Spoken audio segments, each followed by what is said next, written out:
Assalamualaikum warahmatullahi wabarakatuh. Para sahabat, para teman-teman, bapak ibu, saudara-saudari dimanapun Anda berada, bertemu lagi kita di channel Naga Tukang. Pada kesempatan ini semoga kita selalu dalam keadaan sehat, dimurahkan rezekinya, dan dilancarkan segala urusannya. Untuk melanjutkan pembahasan tentang pembangunan pondasi rumah kamar 3 pada video yang lalu, di mana di situ saya menceritakan pengalaman langsung saya terhadap pembangunan pondasi rumah berukuran 8,5 meter dikali 8,5 meter. Di situ saya menghabiskan dana kurang dari 4 juta. Jadi itu langsung saya alami. Jadi biar saudara-saudari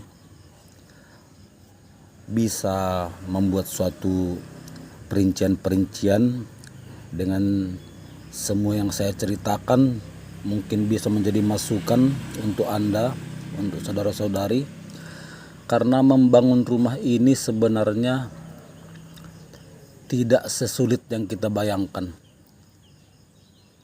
Jika ada kemauan, maka yang sulit bisa mudah.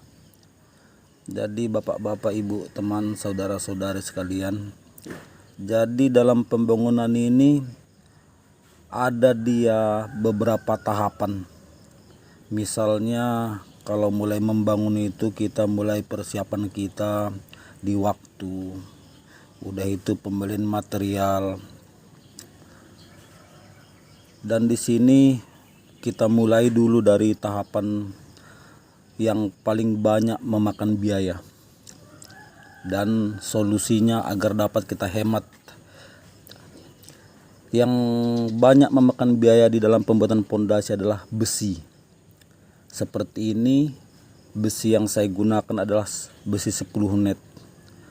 Jadi pondasi ini sebagai referensi, sebagai perincian untuk bapak, mungkin kalau nanti di ukuran yang bapak buat mungkin berbeda, tetapi sebagai perinciannya seperti ini. Ini ukurannya 8,5 kali 8,5 meter. Di dalamnya ada kamar 3. Jadi di total semua dari slope langsung ini dia dapat kita seluruhnya 53 meter. Artinya 53 meter inilah slope langsung seluruhnya, mulai dari sekat luar, sekat kamar, seluruhnya 53 meter. Otomatis kita di situ membutuhkan besi. Satu slope dia membutuhkan 4 besi di dalamnya. Saya bisikan di dalam itu besi 10 net.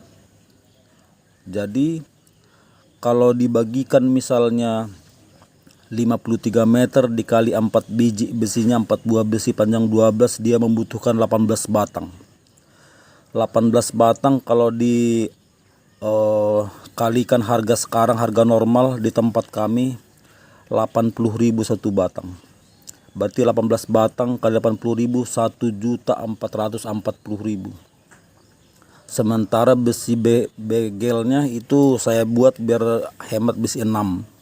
Besi 6 itu membutuhkan 25 batang kali 30.000, 750.000. Jadi besi aja kalau dihitung di total dia hanya besi aja udah 2.190.000 atau 2.200.000. Tetapi saya hanya membutuhkan uang 1.300.000 untuk pembesian. Disitulah kunci, salah satu kuncinya di situ.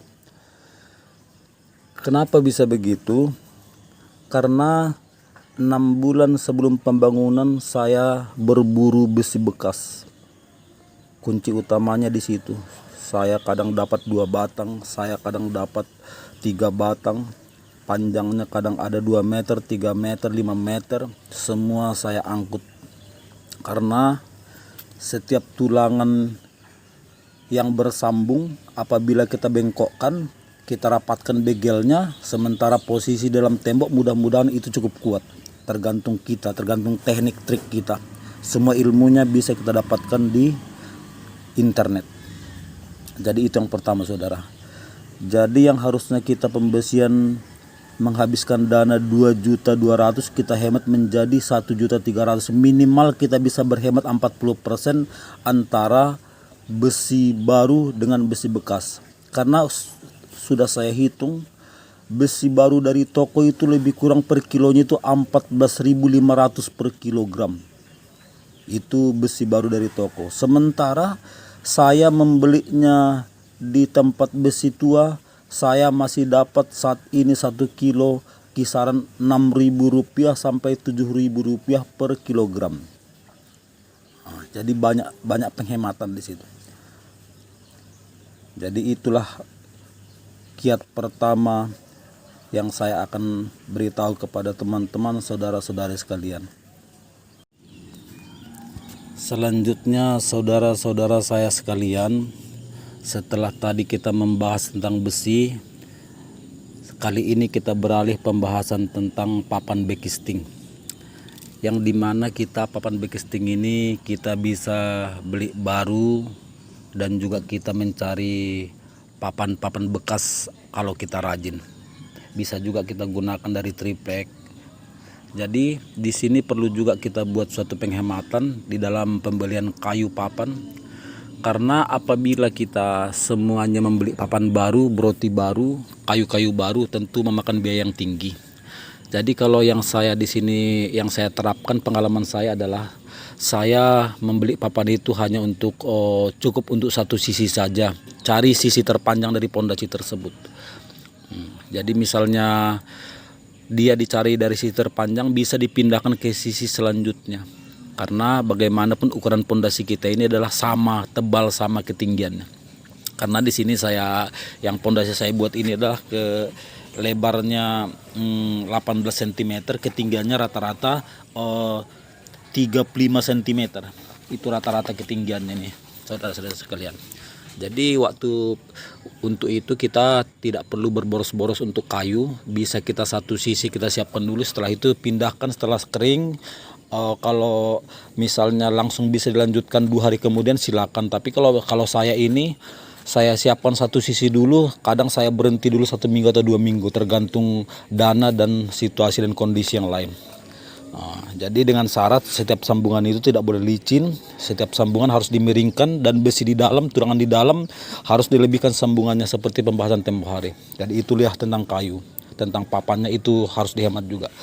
Jadi selanjutnya saudara-saudara sekalian, yang ada juga di pembangunan ini kita nggak boleh berhemat. Misalnya kalau di semen, diadukan semen, kerikil dan pasir, itu tidak boleh kita hemat, karena bagaimanapun ini pondasi untuk rumah jangka panjang untuk anak cucu kita.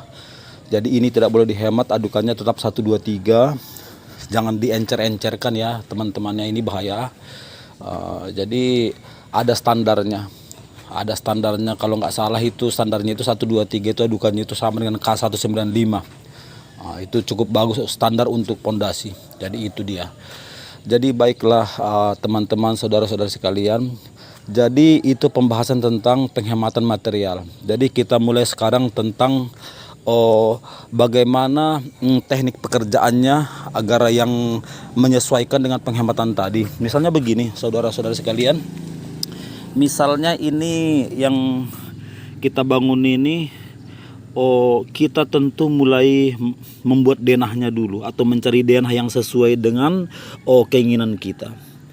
Jadi seperti ini udah ada denahnya, ini contohnya misalnya. Jadi boleh juga kita selanjutnya kita lihat bagaimana kira-kira nanti jadinya selanjutnya. Boleh juga kita rinciannya apa, bayang-bayangannya, gambarnya dalam bayangan kita. Jadi setelah kita menentukan, barulah kita mulai membuat hitungan kita berapa kebutuhan besi kita, berapa kebutuhan pasir, kerikil. Karena ini semua udah dapat juga kita terbantu dari tontonan kita di internet, di YouTube, dan dari yang lainnya. Jadi itulah saudara-saudara sekalian. Jadi dari segi teknik pekerjaan begitulah pengalaman saya yang saya buat selama ini. Begitu juga tentang saluran apanya, jangan lupa saluran pembuangan kamar mandinya nantinya seperti ini tidak boleh lupa agar nanti kita tidak dua kali pekerjaan, tidak dua kali gali. Memang ini teman-teman sekalian, Bapak Ibu saudara-saudari, ini saya belum menimbun karena dana.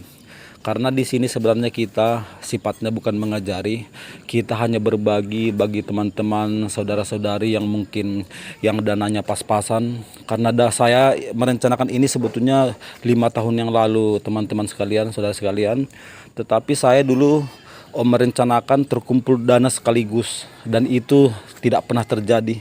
Maklumlah sekarang di tengah pandemi Covid ini kita susah mengumpulkan duit, belum lagi anak sekolah, kebutuhan yang lain. Jadi untuk mengumpulkan sekaligus itu sepertinya agak sangatlah sulit. Jadi kalau kita kumpulkan, kita harus terkumpul misalnya dana pembuatan pondasi mungkin 2 tahun, 3 tahun, sampai 5 tahun tidak pernah terjadi, saya gagal. Jadi saya bisanya mulai dari uang kecil, uang receh. Saya mulai dari uang 50.000, 100.000 saya cari besi bekas.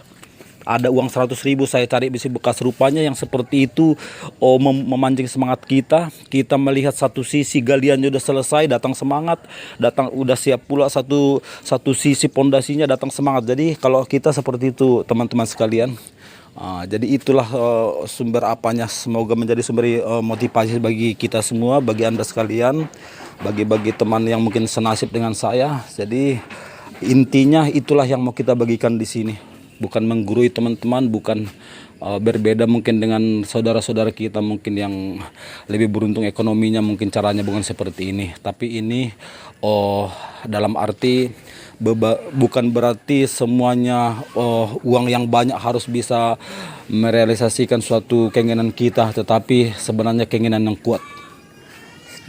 Di mana ada kemauan, di situ ada jalan, teman-teman sekalian.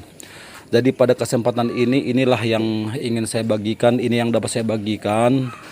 Mudah-mudahan kita mendapat manfaat dari sini, dari apa yang kita bahas pada kali ini. Dan semoga Bapak Ibu saudara-saudari juga bisa menerapkannya. Jadi itulah Bapak Ibu saudara-saudari. Mudah-mudahan ini bermanfaat. Jika ada nanti misalnya komentar, silakan komentar di kolom komentar. Boleh juga like, share, subscribe, agar sama-sama kita dapat belajar lagi ke depannya. Karena kita ini apabila kita saling berbagi, saling belajar, mudah-mudahan pekerjaan yang sulit itu bisa jadi mudah. Jadi begitulah teman-teman sekalian, saudara-saudari. Terima kasih. Assalamualaikum warahmatullahi wabarakatuh.